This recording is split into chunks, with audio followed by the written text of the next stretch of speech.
Bendiciones, mis hermanos, les habla Teo Hernández y hoy día, mis hermanos, voy a compartirles la historia de Santa Rita de Casia, patrona de los imposibles, del año 1457. Vamos a poner atención, mis hermanos. Voy a comenzar a leer esta historia y dice así: nació y murió un 22 de mayo.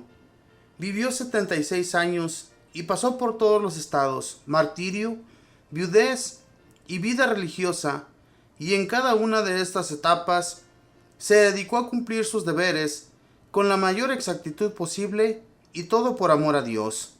Nació en Casia, Italia. Su verdadero nombre era Margarita, pero desde muy pequeña la llamaron Rita, y así se quedó para toda la vida. Desde su nacimiento ya empezó a demostrar que iba a ser abogada de los imposibles, pues la mamá sufría enfermedad de la esterilidad y no podía tener hijos, y con mucha oración obtuvo de Dios el prodigio de que le concediera esta buena hija. Cuando la niña nació, ya sus padres eran bastante viejos. Desde sus primeros años dio muestras de una gran inclinación a la piedad. Su mayor gusto era dedicarse a la oración, y el más grande deseo de su alma era ser religiosa.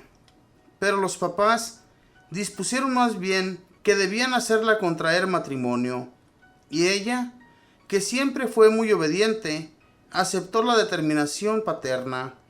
Como se acostumbraba en ese tiempo, la elección del esposo no fue hecho por la muchacha, sino por los progenitores, y estos se equivocaron totalmente al buscarle marido, y quizá no se fijaron sino en las cualidades exteriores del individuo, y no averiguaron bien qué tal era su personalidad, y casaron a Rita con un verdadero monstruo de la maldad. El marido resultó ser brutal, mujeriego y de un temperamento 100% agresivo. El tal hombre llegó a ser el terror de los vecinos y un continuo agresor dentro de su casa, y Rita soportó día por día el genio feroz de este hombre por 18 años, y todo con la más exquisita paciencia, sin quejarse, sin recurrir a autoridades civiles para pedir sanciones, y ofreciendo todo este lento martirio por la conversión de los pecadores, y entre ellos el primero, su malgeniado esposo.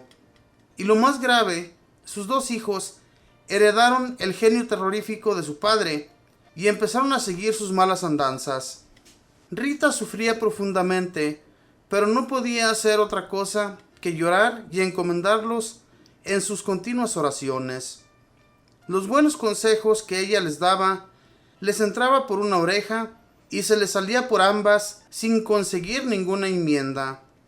Pero como la paciencia todo lo alcanza, y como una queja sin cumplirse aquella promesa que Jesús hizo: todo el que pide recibe, todo lo que pidan al Padre en mi nombre, lo conseguirán.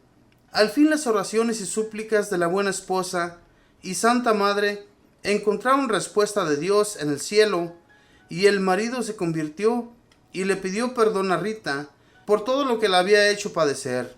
La conversión fue muy a tiempo y muy oportuna, porque poco tiempo después los vecinos trajeron a Rita el cadáver de su marido, cubierto con heridas. Había muerto víctima de una venganza. Afortunadamente, había pedido perdón a Dios en los días anteriores por su indebida conducta y sus malos modos de proceder. Y sucedió entonces que los hijos, que eran también muy violentos, juraron vengarse de los asesinos de su padre. La santa suplicó muy fervorosamente a Dios que no permitiera que sus hijos se convirtieran en asesinos. Dios escuchó su oración, y los dos jóvenes se enfermaron y murieron sin lograr cumplir su venganza. Rita los asistió amorosamente en su enfermedad, consiguió que antes de morir perdonaran a sus enemigos. Ahora ya sin esposo y sin hijos, Rita se dedicó a obras de caridad y a pasar largos ratos dedicada a la oración y a la meditación. Deseaba ser religiosa, pero la comunidad de monjas le respondían que ellas solamente recibían a muchachas solteras. Ella aprovechó este intervalo de tiempo para espiritualizarse más y más, y dedicarse con mayor esmero a socorrer a los necesitados. Al fin las hermanas agustinas hicieron una excepción y la aceptaron en la comunidad. Una vez admitida en la comunidad, se dedicó con exactitud a cumplir todo lo que mandaban los reglamentos de la congregación y a obedecer a sus superioras con alegría y prontitud en todo. Una vez la directora, para probar si la nueva religiosa era en verdad bien obediente, le mandó regar una estaca seca en la huerta. Rita lo hizo así por varios días, sin discutir ni protestar. Desde muy pequeñita, Rita era devotísima de la pasión y muerte de Jesús. Pensar en la pasión de Cristo era su tema preferido en la meditación, y muchas veces mientras recordaba los sufrimientos de Jesús, quedaba en éxtasis sin oír lo que decían los demás. Un día oyó a San Jacobo pronunciar un impresionante sermón acerca de la coronación de espinas y quedó totalmente emocionada, y poco después le sucedió que estando arrodillada ante un crucifijo, sintió una luz que salía de la imagen y llegaba a su cabeza, y desde entonces tuvo una herida dolorosísima en la frente, como la que produce una espina recién clavada. Dicha herida desapareció por unos días mientras fue con sus compañeras a Roma y volvió a aparecer cuando regresaron otra vez a su convento. La dolorosa llaga la acompañó los últimos 14 años de su vida. En la comunidad se dedicó Rita a atender a las hermanas enfermas y a rezar por la conversión de los pecadores, y obtuvo prodigios a larga distancia. Estando ya muy enferma, pidió a una visitante que le trajera unas rosas. No era tiempo de flores, pero la otra fue al jardín y encontró misteriosamente un rosal florecido. La amiga le preguntó si deseaba algo más, y la santa le respondió que deseaba unos higos. Ese no era tiempo de cosechas de higos, pero al llegar la mensajera al huerto encontró un árbol sin hojas, pero con higos, y los llevó a la enferma. Por todos estos detalles de su vida, la han llamado abogada de los imposibles, y muchísimas personas en situaciones dificilísimas le han rezado a Santa Rita y han hallado soluciones admirables. Murió el 22 de mayo de 1457 y su cuerpo se encuentra incorrupto. Esta fue la historia de Santa Rita de Casia, una mujer que desde muy pequeña sentía el deseo de irse de religiosa, pero sin embargo sus padres no la dejaron, prefirieron que ella se casara, y cuando ya estaba casada, ese hombre, ese esposo que a ella le tocó, como dice aquí en su historia, era un monstruo, era un hombre muy malo, muy aguerrido. Los vecinos no lo querían, y su esposa se dedicó a orar y a pedirle a Dios por él para que se convirtiera y para que se convirtieran también sus hijos, porque sus hijos agarraron el mal genio de su padre. Todo lo que ven los hijos de sus padres, esa es la escuela que van a recibir los hijos.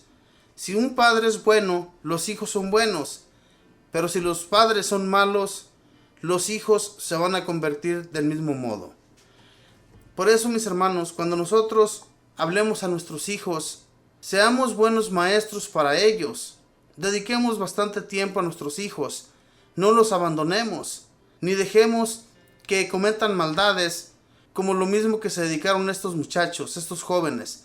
Querían hasta vengarse del agresor, de aquel que había matado a su padre. Pero Santa Rita le pide a Dios en sus oraciones para que sus hijos no se conviertan en asesinos. Y Dios escucha su oración. Fíjense bien lo que Dios hace por esta Santa Rita. En sus oraciones, ella le pide que no se conviertan en asesinos.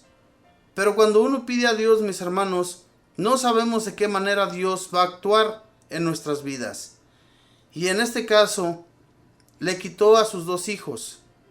Esos dos hijos que también pues eran muy malvados. Sin embargo, en sus enfermedades, ella los asistió y consiguió que se arrepintieran de sus pecados y que no pensaran más en hacer daño a las demás personas. Hermanos, ¿de qué nos sirve a nosotros estar cerca de Dios, orándole y pidiéndole, si a veces no lo hacemos de todo corazón. Esta mujer lo hacía de todo corazón. Ella estaba entregada totalmente al amor de Dios, y por eso Dios es que le concedió todos sus deseos. Sin embargo, aunque tuvo que perder a toda su familia, ella, yo me imagino que prefirió todo esto antes de que ellos se perdieran y se fueran al infierno. Debemos pensar muy rigurosamente en esto, mis hermanos, en que nuestra familia se salve. No vayamos a ir completos a un infierno, porque tampoco nosotros no somos muy buenos, ¿verdad? Estamos en el camino, estamos pidiéndole siempre a Dios para que Él nos cuide y nos proteja de cometer maldades. Y el Señor nos va a ayudar siempre y cuando lo hagamos de todo corazón, pero siempre rogándole a Dios, mis hermanos, para que nos alcance el favor de llevarnos junto a Él. Que el día final aquí en esta tierra no pasemos el final aquí, ni lo pasemos en un infierno, sino que vayamos ante Él y gocemos de esa gloria que Él nos ofrece. Esto es lo que recibieron estos santos y santas por ser tan obedientes y por seguir siempre a Dios y por estar siempre en oración ante Él. Es como estar conectados con Él y no desconectarnos nunca. Eso es muy importante, mis hermanos, que nos conectemos con Jesús en la oración. Es como una plancha, una licuadora, una aspiradora, que necesitan estar conectados para poder trabajar, para que puedan planchar, para que puedan moler sus cosas en su licuadora. Así tenemos que estar nosotros conectados con Dios. Que el Espíritu Santo que nosotros le pedimos a Dios que nos envíe, esa es la luz que nuestro ser necesita para continuar adelante sin detenernos, pidiéndole a Dios que nos siga encaminando y que no nos deje de su mano. Que Dios les bendiga, mis hermanos, que tengan un feliz día.